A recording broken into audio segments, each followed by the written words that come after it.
Well, there, folks. Welcome back to another episode for Veteran November here on the CyberHub podcast. This will talk podcast, goodbye privacy, you name it, all the crazy podcast I do. You know why? Because I'm suicidal is why. I'm not only a full-time CISO for multiple companies, I also want to do this. So, month of November, dedicated to veterans. Only to veterans. That's what it is, folks. It's all veterans, all month long, because we deserve more than 2 days a year, is my philosophy. Joining me today for another awesome episode is Asif Ahmed. He's a senior security manager over at BT, a former U.S. Army supply guy, and a really all-around fascinating individual. Asif, welcome to the show, buddy. Thanks, James. Appreciate you having me. Pleasure to be on. And I'm psyched to hear your story because we were talking briefly beforehand and I was just like, okay, cool. And when you reached out and I was doing my research and vetting the different guests that were coming on the show, I was like, okay, this guy's got to have a really good story. So tell us a little bit about why you joined the service, what branch of the military you served in, how long you served for, and what you did. Sure. Well, I first started out, I was in high school and I really didn't know what I wanted to do after high school. I had some scholarships lined up to go to other, become a pharmacist, other things. And for some reason, like they didn't really speak to me. So I wanted to travel the world, to be completely honest with you, and meet people. And I figured the Army would possibly be the best way for me to do it. So I went all in. I just said, this is what I'm going to do. I went in. And from day one, it was exciting. I had a really good time while I was in. I was in there for 3 years, regular Army. Then after I did my 3 years as a supply specialist, I joined the National Guard. So not only did I have 3 years of that, I had 5 years of the Florida National Guard as well. So I was able to have both experiences while I was in. Yeah, the National Guard. I when I initially enlisted, I enlisted in the Colorado National Guard, and so, but then 9/11 happened, and then the rest is pretty much history. But yeah, that's a blast. So, tell us about the transition from being military to going into civilian. What was that like? Well, for me, it was tough, and I do not envy my fellow brothers and sisters that are coming out and trying to make it in the civilian world. For me, it was very difficult. Because when you're in the service, like your whole day is pretty much structured. It's very organized. It's very laid out for you. You know exactly where to be, what time to be there, and what you're going to do next. Whereas when you're in the civilian world, you have a lot more, not only freedom in terms of your day and how to structure it, but also it's a little bit more loose. So when I transitioned, it was difficult. And also finding people with the work ethic that they had in the Army, or for me, the Army to civilian world was a culture shock for me. It was a complete culture shock. So it was difficult for me to find something that I was passionate about. But luckily, I found tech and cybersecurity, which was a blessing, and it was a huge blessing for me in disguise. The way I found it accidentally because I was looking for something to do, and I wanted something to keep me busy, something that's always changing, something that I could always learn and grow and give me that same feeling that I got in that rush. And cybersecurity gave me that rush. It gave me that adrenaline rush that I would get by being in the service. So that was it was a natural fit for me. And like I said, I stumbled on it because I first got into computer networking, and then from there I saw the need for there were so many hackers, so many threats, so many different things going on that they needed someone to learn how to secure communications, learn how to explain these things and work as a team, because one thing you learn fast in cyber, no man or woman is an island. So it gave me that camaraderie, well, similar to the camaraderie that we had in the service. So that it was a natural fit for me, and it just worked organically. And I was fortunate to find this field and stumble on it. So you learned cybersecurity after the service. So it gave you the rush. What'd you start off doing, and how'd you get started in cyber? Like, did you take any certs? Did you do any classes? What was kind of your path into cyber? Well, definitely for me, I have a lot of family members that they're educated in other aspects. They're like my family pushes education a lot. I was one of the outliers that kind of went the military route. In fact, I'm the only one in my family that served. so far. I have now some cousins. I have a cousin that he's a doctor in the army. He just retired. I have other family members now pursuing that, that goal. But what I said I was going to do after the service was go to college. I said if I wasn't going to be a lifer in the army, I was going to come out and go to college. So that's how I got my first break. Is I actually started at a local university. I started going to school, and then through there was like a work study program, and that work study program was really really cool. It was really instrumental because I started as a lab instructor there. So I would go to school in the day and work as a lab instructor at the same college at night. And one of the only reasons they allowed me to do that was because I was a veteran. Normally, they don't allow the students to do that because a lot of students are more or less younger per se. I came out, I was a little older, and I had that military mindset, that discipline. So the dean of the school was like, "We normally don't make these exceptions, but because you're a veteran, we'll allow you to work in this program in the evening." So I did that, and I was able to help build, environments and do a lot of different things. And it gave me exposure to a lot of organizations would come in there and use the labs and use the facilities, and it allowed me to network with other personnel and other people in the field. And that's how I was able to transition from working at the college to actually getting my first job in in cyber. So it helped me. It helped me immensely. And like I said, that veteran background, people, at the time, people trusted a lot and gave it a lot of respect, and it gave me a lot of cachet with my supervisors and with my managers because they knew that I was always going to be on time. On time for me was 5 minutes early. They knew I would give them status reports. They knew I would, do a lot of things that transitions well to civilian world that a lot of people don't get training in. That you get those by default just by being in the service.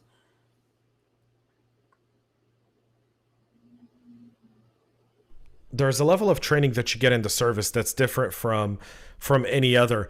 When you started going to college after the service, did you also experience any difficulties? I know I speak to a lot of veterans who, once they go into college, right, the mentality is different, the discipline is different. Also, some of the views. You come out of the military, you're, I think, a staunch patriot, and oftentimes you go to college campuses which are a bit more challenging. And so how did you deal with all of that? Well, for me, the main transition for me that was difficult was going from, military life where there was really nothing academic that I was doing. I did a lot of some SINGARS radio work, and I did some other things that were computer related in the service, Uh to huh. going to a full time computer role. So I had to. It was like learning how to walk again. It was literally like a completely new lifestyle for me. It was very difficult. My first year was probably the most difficult year. I actually had to do a lot of after school work, preschool prep. Like what I mean by preschool is like before I would go to school. Like if I had like hypothetically, let me give you an example. There was a course on databases or data structures. I had no clue what I was doing, so I had to Right. study double the time. So I would stay after and work and study, and then I would wake up at 4 or 5 in the morning, like actually work out, like kind of like a PT type mentality, then study the course work and study everything that we went over in class, then go into class to be able to be competitive with all the other students because I would have fell behind if I didn't do that. So my first year was very difficult. It's like I felt like I thought I would never make it, but fortunately I stuck with it. I persevered. Like I used that old, adage, suck it up and drive on. That's what I did. So I just toughed it out, and it was well worth it because after that first year, I was able to. It gave me like a leg up on everyone because that second year now, because I put that time in the fundamental courses as we got into the advanced courses, because I had such a strong foundation. I took that time to learn those foundational courses. It gave me a leg up on everyone. In fact, I was the one leading study hall after that. I was the one, so I reaped the benefits right away. And to be quite honest with you, that type of work ethic, the only place I learned to work like that, it was the army. I was not that type of person before the military. I was always, I was good academically, but with the discipline that I learned in the army and with that follow through to not only start something but to finish it, and to lead and lead from the front. Those are all military concepts that I still apply today in my life, that I still apply today in everything that I do. Yeah, I think the military sets a specific set of discipline and focus that you don't. That's very hard to get from anywhere else. Very difficult. So tell us a little bit about what you do today, how you got into this role, and what's it like to be on the civilian side in cyber. After being in the service. Well, it's a little different now. I've been out of the service for a while now, so I'm still the only place I get to channel my inner military is in the gym. That's where I kind of try to push myself and try to get back to those old the army shape that I was in. I've been chasing it, still haven't gotten it yet. So, that's been the biggest challenge working in cyber and being a military guy. But I think today I manage a lot of people, and I manage about 40 people, and I work as a manager. So I think a lot of the times what the military prepped me for was to lead. So sometimes even when I'm working, even if I start out in an individual contributor role, some way somehow if a project pops up, some way I always get selected by my peers to kind of take lead. So that's the fortunate thing that I've been lucky to get and take from the military. What I'm doing now is just is like we do threat intelligence. We do threat monitoring. We do we raise up socks. We do different things where we're helping our customers get better and stay secure and help their architecture. So all those skills that I've learned along the years combined with the military has just made it worthwhile. There was a time where I questioned, why am I doing this? Why did I even come into cyber? Because it's changing so rapidly. There's always a new technology coming out. There's always a new threat coming out. But after doing it for a while, you start realizing that fundamentals. I keep telling people, like, trust your fundamentals. Take your time and learn the fundamentals. You're coming into this field. That's what helps me, because even though new things come out, those fundamentals, they go a long way. Yeah, the fundamentals are extremely important. So, do you find yourself today? Do you work with other veterans? Do you hire other veterans? How's that working? That's very difficult. I try to. I actually work one of the people that report to me directly. He's a veteran. He was a former MP, so he's my documentation guy. He's so detailed, so thorough. So it's weird. It's like, it's funny. Even though I work with several veterans, and they're veterans from different forces. So I work with some guys that were in the Australian military or the UK military or a different branches, Air Force, Army, Navy. For some reason, though, whenever we see each other, whenever we have like a work event, we always find that table where we all sit down. We always hang out, communicate. We talk shop, we talk family. But it doesn't matter what branch you served in or even what country's military you served in. There's like this bond that we have, and it's like an unbreakable bond. It's a brotherhood and sisterhood that, I'm thankful for. I call it the greatest fraternity, the military fraternity, because it's like an unwritten rule, unwritten understanding that we have amongst each other, that we celebrate. I mean, we give each other some, like, if I meet a lot of some of my family, some of my friends are Marines, some of my friends are Navy. We give each other, every time there's a football game or there's something, we give each other a little rubbing here and there. But I try to work with veterans as much as possible. I try to hire veterans as much as possible. However, it's just, I really feel that I would like to see more vets come into cyber. That's something that I'm passionate about. And if there's any vets out there that need help, please feel free to reach out, because I'll gladly do my best to help you, because I think we need more veterans transitioning into cyber. That's just my opinion. Yeah, I think there's we always hear these different numbers, right? Like there's 3 million open cybersecurity jobs and so forth, and realistically, that's I think a lot of these numbers are highly inflated. There is one aspect of veterans that even myself as a CISO, I can tell you, I constantly admire, which is the work ethic and the attention to detail, and then the ability to work towards the end of the mission. So there's no, when we're in an incident, rarely are people going like, all right, I'm taking a break today. I'm going home at 6 because I need to. People who typically come from the service, and not to say that others don't, but it's less of a headache, I think, from a military family understands the dedication to a mission. I think very different from a civilian family.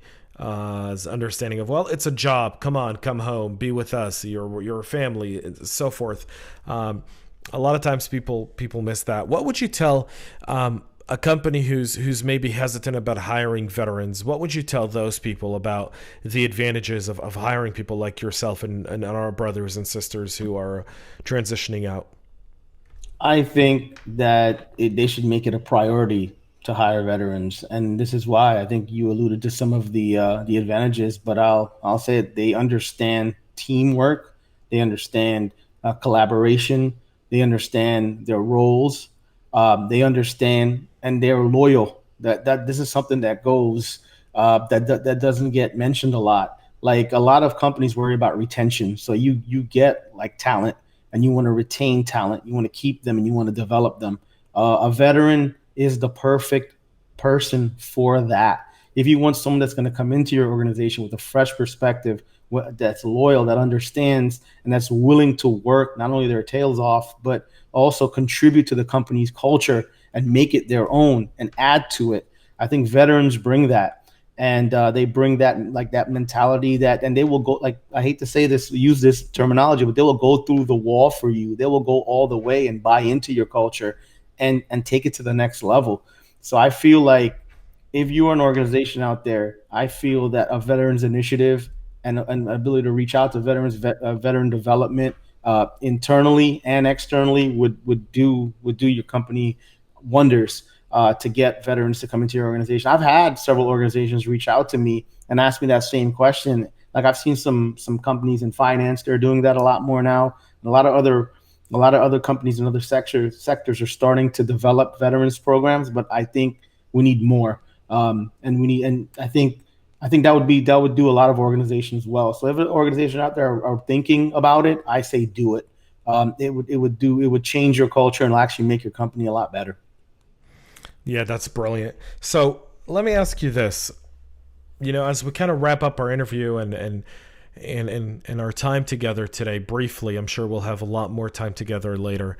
What's one thing you loved about your military service? Like, what's one fond memory that you go, man, only in the military can this happen?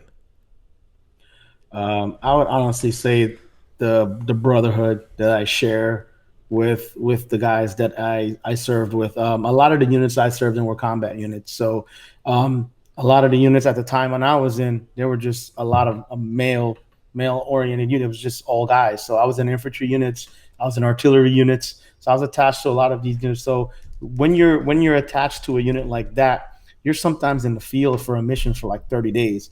Right. And then you guys are together in close confines. There's really nowhere to go. Just to use the bathroom is a task, and and you're sleeping under the stars. So you're developing a bond that it becomes unbreakable. Like I still talk to guys that I served with almost 20 years ago, and when we have a conversation, it's like we never left. It's like we picked up right where we left off. So that bond, that brotherhood, that camaraderie is something that's real. It's something that's authentic, and it's something that I can count on and trust. And I think I miss that energy more than anything. Like I said, cyber and the relationships I've built as a civilian have been great relationships, and they are authentic. But nothing beats, like they say, going into the foxhole or going on a mission together and accomplishing it. And I think I miss that more than anything. That brotherhood is one that it stands the test of time. And I'm so happy that I'm able to at least keep in contact with a lot of them, not all of them. Unfortunately, some have passed due to missions and due to other things. But I miss that the most. And I would say that camaraderie is something that it's just rare. It's once in a lifetime. Yeah, there's an aspect. You know, it's funny. I've now recorded, folks. For people listening, we're recording this in October. It's going to air in November. Some of these are pre-recorded, and I do apologize, but it's very difficult to get schedules aligned to record them a day before we want to post them, and so it's not something I really wanted to do, but unfortunately the logistics here were a bit more challenging than anything else, but. You know, we talk a lot about veterans in the aspect of Veterans Day in November or Memorial Weekend in May. And for a lot of people, when you say Memorial Weekend, they think the start of summer and barbecue. And for a lot of us, that's not what it is. It's the day where we remember our fallen brothers and sisters. I think. You know, the latest statistics I saw is an average of 22 veterans commit suicide a day. I wear this bracelet right here. It's an awareness. People ask me what it is. Well, it's an awareness. You can get it from I Heart Dogs, and you know they give these to raise awareness. For veterans. And then the beautiful thing about getting these, Asif, by the way, and they're not sponsoring anything of this, I'm just mentioning it because you brought it up, is they help veterans get dogs. So when you buy one of these, it actually donates to a fund to connect a veteran with a dog, so that a lot of these guys, they come back from war, they come back alone. They come back without sometimes, you know, they're different. Their family doesn't know how to take it. Girlfriends, wives, you know, there's stuff that happens back home when they're deployed that just are beyond anyone's control. And so it's a good cause. And I think any people who can support the Wounded Warrior Project, anything like that to help veterans beyond just InfoSec would be doing a great deal of work, a really great deal of work. No, I agree. I think that's something I'm really glad you mentioned it, James. It's a lot of people come back from combat, from the service in general, and they suffer. So I try my best to support a lot of veterans organizations. If I see a veteran out there trying to do something, whether it doesn't have to be an infosec. It could be whether it's a personal training, whether it's doing anything. I do my best to support those organizations. And what's funny is that when you meet them, they end up wanting, because they know you're a veteran too, they end up wanting to give you discounts. That's just the type of brotherhood and sisterhood that we share with our fellow comrades. So it just goes to show you the character and the mindset of veterans when they meet another veteran. It's an instantaneous bond that you share. And well, I really hope it's a level of respect. Yes. Right. Agreed. It's a level of respect. It's a level of, where'd you do your basic? I did my basic in Fort Jackson. Okay. So, it's funny. You always ask people, where'd you do your basic? And based on where they did their basic, you can pretty much get an idea of who their drill sergeant was, the kind of weather they went through, the kind of experiences. You ask them about those kinds of things, and I think that's something that you don't get anywhere else. And you're absolutely right. I mean, you brought up some really, really good points, and I appreciate that. Yeah, I mean, anytime we can support one another, or we can push our organizations from within to create these programs to help our brothers and sisters who are transitioning out or in need. I mean, we talk about people coming back from deployments. I want to talk about people who come back that are forced to discharge from the military because of medical reasons or mental health reasons. And this whole idea, if one thing good that came out of COVID was the highlight of mental health now among normal population. And so, things that really should be discussed and can't be taboo, and we'll get better at them, I'm sure. Most definitely. I totally agree. I think just us talking about it is huge. I think us just bringing it up and trying to raise awareness with not only our civilian friends and family, but also our military family. I think a lot of people in the service, they tend to suffer in silence. So I think the fact that we're talking about it more, we're talking about that 22 a day more, we're talking about PTSD more, it's out there, and we're trying to make it less and less taboo. So all of our fellow veterans can feel that they have a safe place that they could talk about it. So the fact that we're just bringing it up in this conversation is big. I think it's big, and I kudos to you for that. Brilliant. Asif, I appreciate you coming on the podcast today. Folks, that's another episode of Veteran November. Make sure you share this with your friends and your colleagues. Help raise awareness. A share costs you nothing, but it brings so much more attention to the men and women who are in our uniform, and it encourages them, and it gives them more resources and more things. So, please do that. We'll be back with more tomorrow. And until then, folks, thanks so much for listening. Asif, thank you for coming on the show. I appreciate it. Thank you for your service, sir. Folks, we'll be back with more in just a little bit. Hang tight. Until then, folks, stay healthy and stay cyber safe.